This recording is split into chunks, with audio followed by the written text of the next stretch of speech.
One day the jank will consume us all, and in the end of days, the jank will outgrow all that is and will swallow the sun. Unless you space your keyframes out evenly. So look at this. Here's what you're trying to achieve, okay? If you don't pay attention to anything at all in this video, just pay attention to these first few minutes where look at the timeline.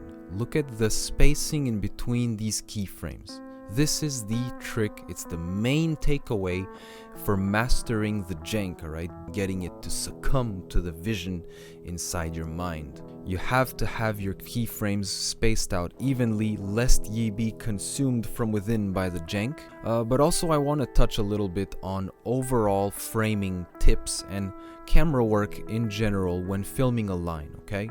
So that the people who know already how to eliminate jank with keyframes can leave the class a little bit early and still say that they learned something, alright?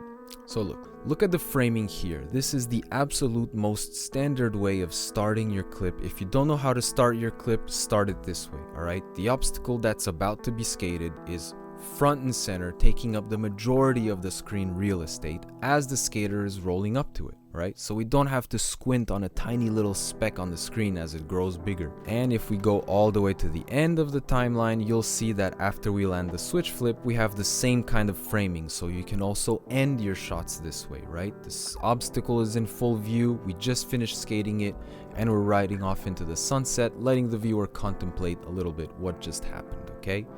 Otherwise, there's a very general rule of thumb where you want to have your camera low to the ground, pointing upwards, alright? And the reason for that is because having the camera low and close to the ground uses the fisheye's bubble effect to accentuate speed, height, everything just looks much better and a little bit more true to real life when you have the camera low and pointing upwards. And speaking of pointing upwards, you don't want to just have it always pointing upwards. You want it to go up when the skater goes up and go down when the skater goes down. This is called camera emulating the action, right? So the viewer gets to visually feel what the skater feels physically doing the tricks, okay? Keep that in mind if you want your clips to look like they do in real life. And one last thing that I want to say about framing before we get into actual keyframes is you want to sort of prefer showing the skater's front side as much as possible, alright? Because you don't want to advertise this too much on people's screens. So it's better just to show the skater's front side so that we can see their style, you know, the way they do the things they do. And furthermore, you want to be strategic about staying on the skater's left or right side. So as you can see, I chose the nollie backside flip as the moment where I sort of swing around and get on the other side of the board so that we can still see the skater's front side even though they're skating switch, okay? So that's up to you when you choose the moment and how you choose to do it. Like, don't make the camera hover over sand to follow your skater, or like have it fly down a set of 20 stairs just to follow your skater front side, okay? If you have to film the skater's backside, do it, you know, to keep things real. But if you can show the skater's front side, do it and try to be strategic about it, right? Let's not digress too much, alright? Let's remove all of these keyframes and straight up start from scratch. Let's just get into step one. So in my last tutorial, I was talking about the 3 key moments of any given trick in skateboarding, right? The pop, the middle of the trick, and the landing. Your camera work needs to be reacting to these moments whenever they happen on screen, okay? And it is no different when filming a line. So you're gonna need 1 keyframe for the pop of each trick, 1 keyframe for locking into long grinds or manuals, 1 keyframe for finishing long tricks, and 1 keyframe for landing each trick, okay? If it's a one-off trick like a nollie backside flip over here, you just need 1 keyframe in the middle, as well as 1 for the pop and 1 for the landing, alright? So in order to start that, in step 1, go to the first trick where you're about to pop, right? Just before the shoulders start going up, and set in your keyframe by framing it the way you think looks good, okay? Notice that preview mode is enabled by default. You're gonna need to disable that.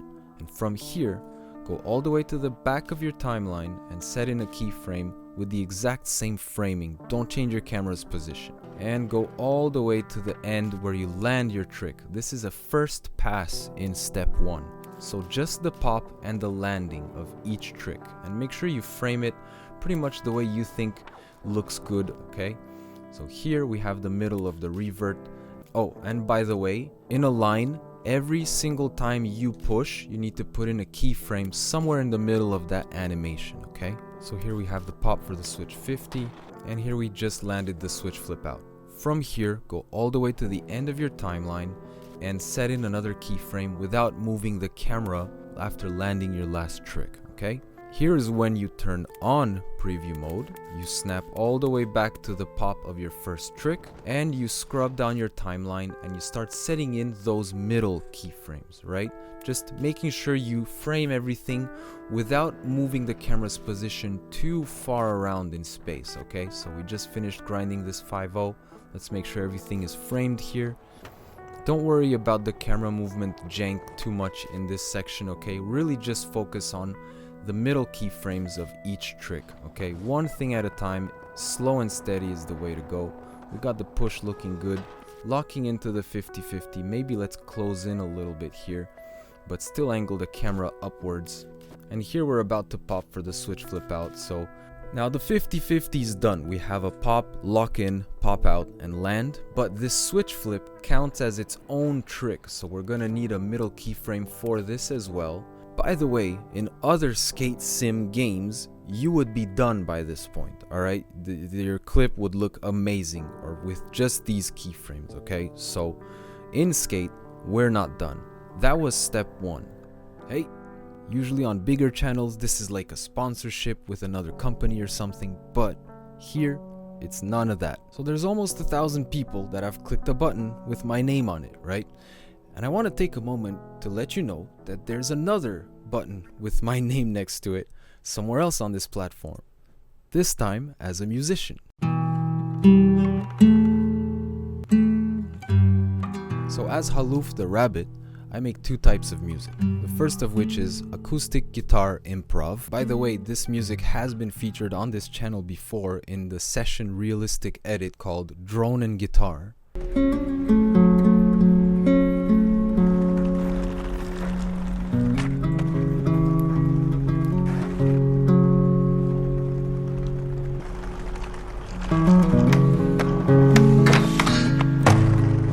This comes from an 11-minute long improv session that I have over on the other channel. It's called Weeks of Introspection. Anyways, the other type of music is ambient music, right? So dark, a little bit broody, kind of contemplative synth vibes.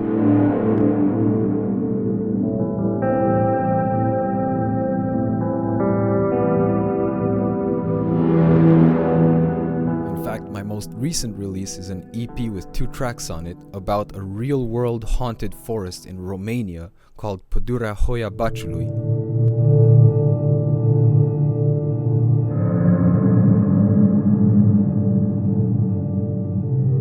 The internet calls it the Bermuda Triangle on land. This is an actual thing, and I figured it would be pretty cool to try to make the soundtrack for this place. Anyways, look, I'm not pining for subs or anything. I just figured that out of 1,000 people, this must resonate with at least one of you, alright? That's it. I don't want to take up any more of your time.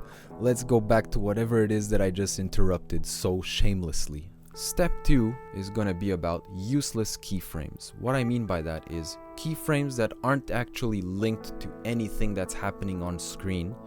They're just there to help the camera move smoothly across the timeline, okay?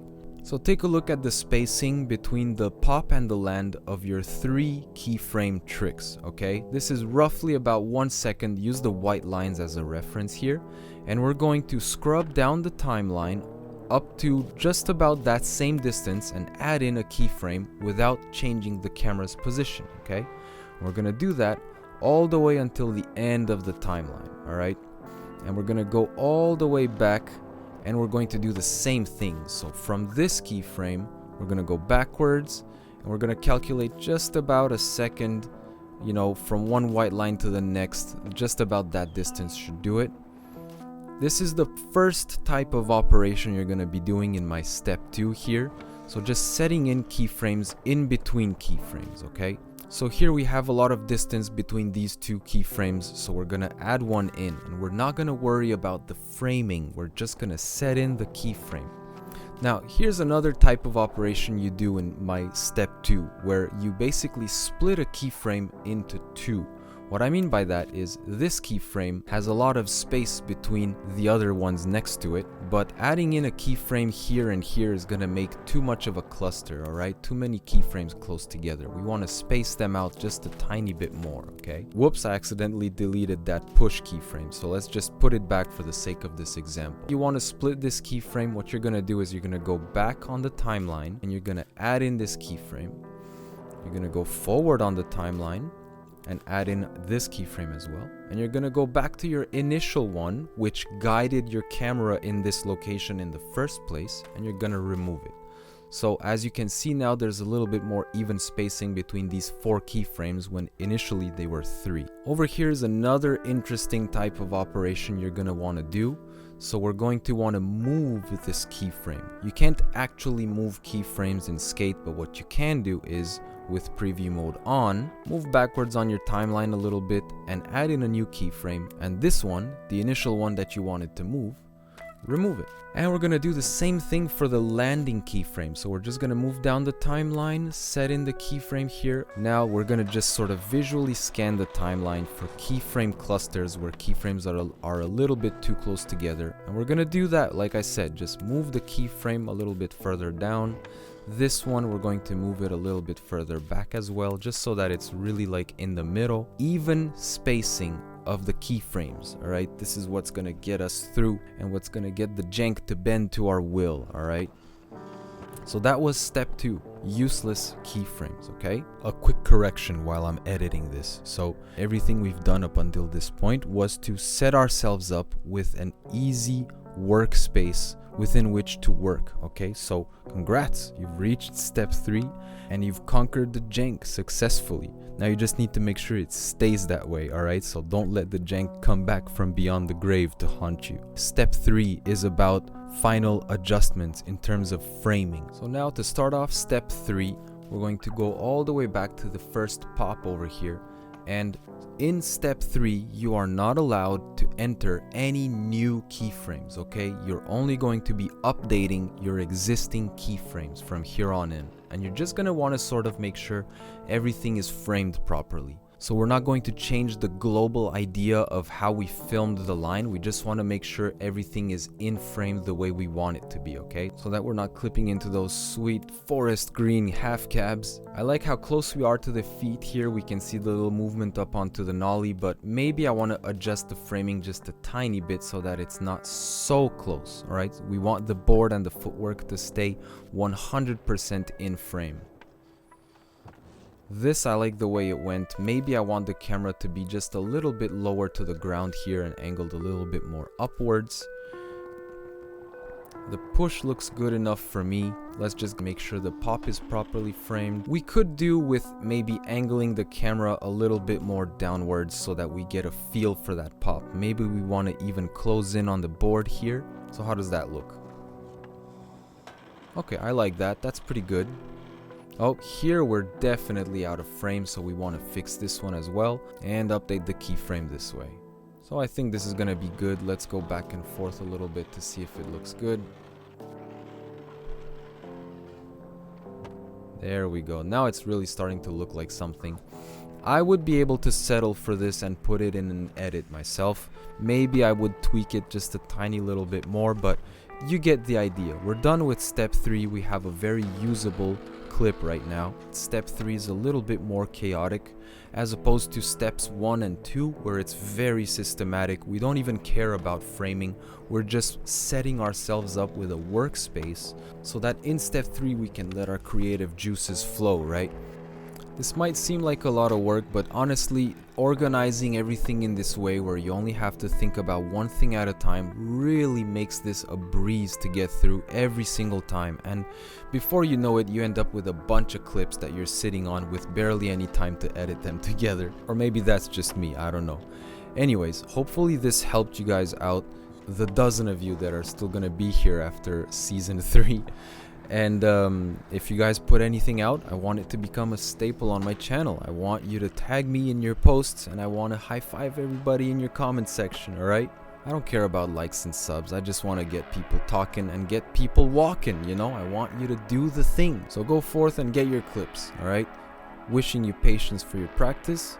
I'll see you in the next one.